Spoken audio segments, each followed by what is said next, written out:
ሰላም አሁን የምናቀርብላችሁ ትረካ ከኢሃፓ ፓርቲ ጋር የሚገናኝ ነው።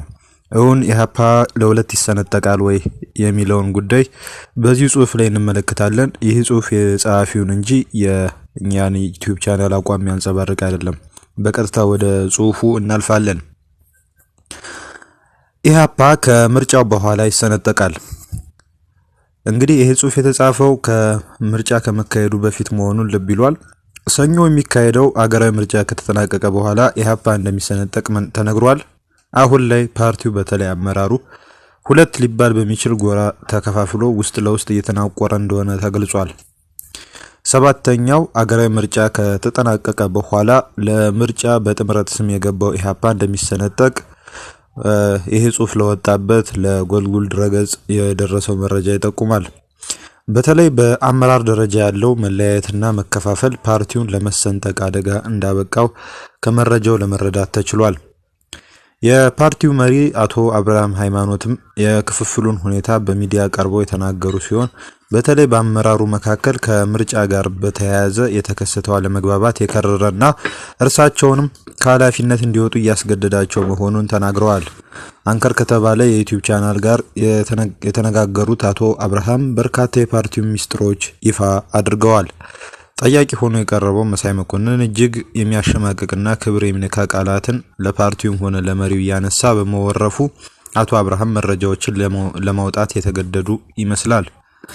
የኢሃፓ አካሄድ በተለይ በድጋፍ ሰጪ ስም ከተዋቀረውና በውጪ ከሚገኘው ቡድን በቀጥታ የሚቀዳ ነው።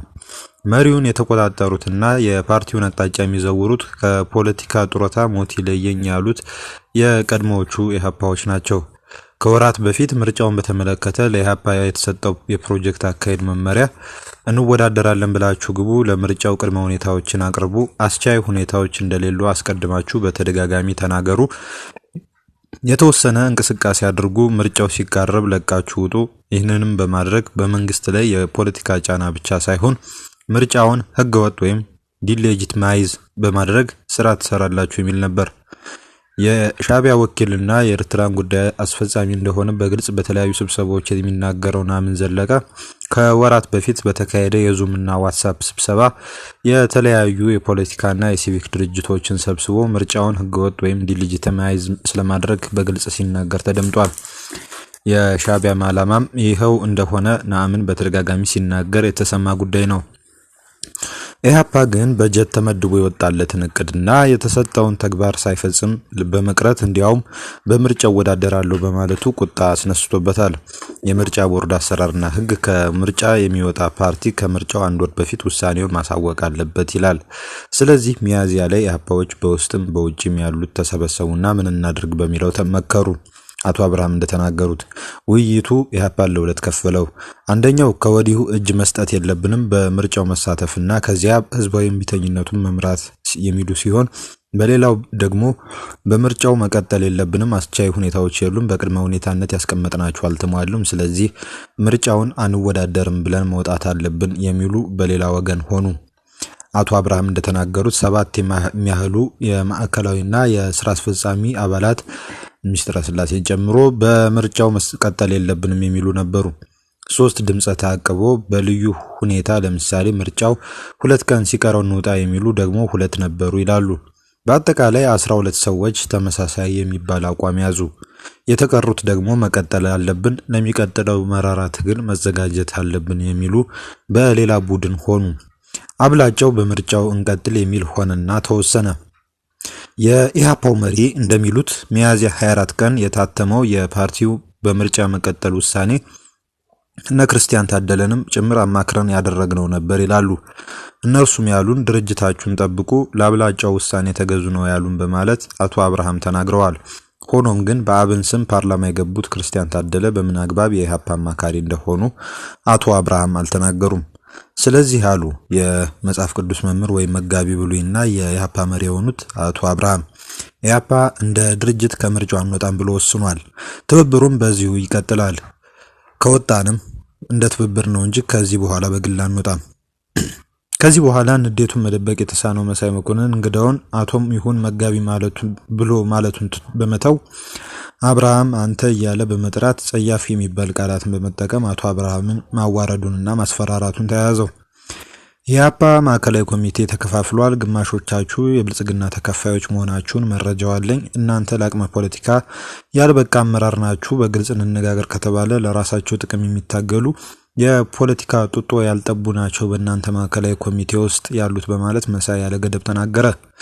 የሚናገሩት ትንሽ የተደናገራቸው አቶ አብርሃምም መስተካከል የሚገባው ነገር አለ። ከምርጫው በኋላ ህዝባዊ ትግል ይቀጣጠላል።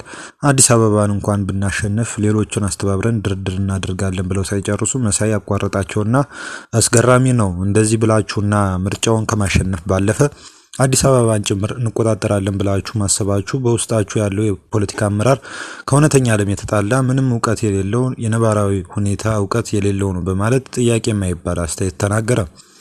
ሌላ ማስተካከያ ለመናገር የሞከሩት አቶ አብርሃም ሲቀጥሉ እኛ በምርጫው ለመሳተፍ የወሰንነው አንዳንዶች መንግስት እኛን በአሸባሪነት ለመመደብና ከግብጽ ጋር ትሰራላችሁ ብሎ ለመኮነን እየተዘጋጀ ስለሆነ ለምን የተዘጋጀልን ወጥመድ ውስጥ እንገባለን? ስለዚህ በምርጫው መሳተፍ ከዚህ ያድነናል ብለው የወሰኑም አሉ በማለት ሌላ ያልተጠየቁትን ድርጅታዊ ሚስጥር ይፋ ያደረጉ። በአቶ አብርሃም ምላሽ ይበልጥ ስሜቱ የተነካው መሳይ በፊት የተናገረውን በመድገም ሚዲያ ላይ መሆኑን በመዘንጋት የቃላት ናዳውን ቀጠለ። ከዚህ በፊት ቅድመ ሁኔታ አስቀምጣችሁ አንዱም እንኳን ምንም ሳትሉ ወደ ምርጫ መግባታችሁ ወደፊት እንዴት ህዝቡ ያምንናል ብላችሁ ነው ትግሉን እናቀጣጥላለን የምትሉት? ግማሽ ያሉን የማዕከላዊ ፓርቲ አባል እኮ ብልጽግና ተቆጣጥሮታል፣ መረጃው አለን። ይህንን ደግሞ በቅርቡ ይፋ እናደርገዋለን በማለት ማስፈራራቱን ሰነዘረ። አቶ አብርሃም ስሜታቸው የተነካ በሚመስል ሁኔታ የሰጡት ምላሽ ያሉበት የፖለቲካ ውዝግብ እጅግ በጣም የሚያሰለችና የሚያደክም መሆኑን በመጥቀስ የሀገር ጉዳይ ባይሆን ኖሮ ከፖለቲካ ቦታ መርጣለሁ። በሀሳብ መለያየት እንደ ወንጀል የሚቆጠርበትና ብዙ መከዳዳት፣ ሴራ ወዘተ ያለበት ሁኔታ እጅግ አስቸጋሪ ነው። ሐሳቤን አልተቀበልህም ብሎ መፈረጅና መጠላለፍ ነው ያለው በማለት የአፓን ውስጣዊ መከፋፈል ይፋ አድርገዋል። ለዚህ ምላሻቸው ምንም ሀዘኔታ ያልተሰማው መሳይ ቅድም የረሳሁት ብሎ አዲስ አበባ ላይ ቅስቀሳ አደረግን ያላችሁት መስተካከል ያለበትና ህዝቡን ያልመጠነ እንዲያውም የናቀ አባባል ነው። እናንተ ያደረጋችሁት ቅስቀሳ ሳይሆን በየቦታው ዘፈን ወይም ዳስጣልን እያሰማችሁ ባንዲራ ማውለብለብ ነው። ህዝቡ ከእናንተ የጠበቀው ይህንን አይደለም በማለት አቶ አብርሃም ቀጣይ ይካሄዳል ያሉት ቆራጥ ትግል ውሃ ቸልሶበታል። አቶ አብርሃም ከመሳይ ጋር ያደረጉትን ወሬ ሲጨርሱ ግን መሳይ በአጽንኦት ሲቃወመው የነበረው ምርጫ እንዲያሸንፉ መልካም እድል እመኛለሁ በማለት እንግዳውን ሸኝቷል።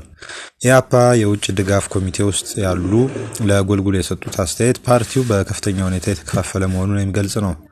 በውጭ ያለው የጠበቀውና ያቀደውን ሀገር ቤት ያለው አመራር ባለማስፈጸሙ ከፍተኛ ንዴትና ቁጭት አለ የሚሉት መረጃ አቀባይ በተለይ ለዚሁ ዓላማ ተብሎ ገንዘብ እየተዋጣ የተላከው መና መቅረቱ በውጭ ያለውን እጅግ ያሳዘነ ተግባር ሆኗል ብለዋል። ከምርጫው በኋላ የተወሰኑ የአፓ ተወዳዳሪዎች በክልል ምክር ቤቱና በፓርላማ ወንበር የሚያገኙ ሲሆን ከሚገኘው ጥቅም አኳያ ወንበራቸውን ማስጠበቃቸው ማይቀር ይሆናል። የማይገቡት ደግሞ ከብልጽግና ጋር አዳማቂ ሆናችሁ መስራት የለባችሁም በማለት ያሸነፉትን አባላት አትግቡ የሚሉ ሲሆን ይህም አባላቱንና አመራሩን ለሁለት የሚሰነጥቀው ይሆናል በማለት ይሄ መረጃ እንግዲህ በዚሁ ይደመድማል። የዩቲዩብ ቻናላችን እንድትከታተሉ በአክብሮት እንጋብዛችኋለን። ሰብስክራይብ አድርጉ።